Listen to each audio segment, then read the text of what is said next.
எங்கே போயிட்டுருக்கேன்னு பார்க்குறீங்களா? ஒரு ஃபங்க்ஷன் தான் போயிட்டுருக்கேன். ஃபங்க்ஷன் போகிறதுக்கு முன்னாடி பாரிஸ் வரைக்கும் போயிருந்தேன். என் பொண்ணுக்கு வந்து பழைய கொலுசை மாற்றிட்டு புது கொலுசு வாங்கி போடலான்னு சொல்லிட்டு. ஏன்னா அந்த கொலுசில் வந்து முத்த காணும் எல்லாமே கொஞ்சம் அறந்துருச்சு. அங்கே வீடியோவும் என்னால் எடுக்க முடியல.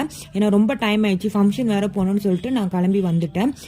வந்தோடனே பார்த்தீங்கன்னா கோயிலுக்கு போக சொன்னாங்க. கோயிலுக்கு போய் சீர்வரிசை தட்டெல்லாம் எடுத்துகிட்டு திருப்பி மேலே போயினேன். மேலே வந்து ரோஸ் மில்க்லாம் கொடுத்தாங்க. நல்லா ஜில்லுன்னு ஒரு ரோஸ் மில்க் வாங்கி குடித்தேன். ஆனால் என் பையன் ஆத்திரத்துக்கு 2 எடுத்தான். பட் அவனால் குடிக்க முடியல.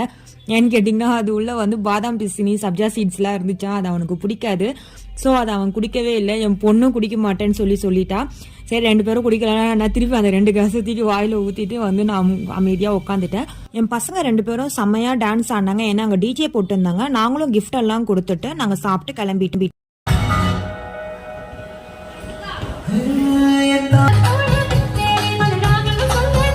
இந்த வீடியோ பிடிச்சிருந்தா மறக்காம சப்ஸ்கிரைப் பண்ணுங்க.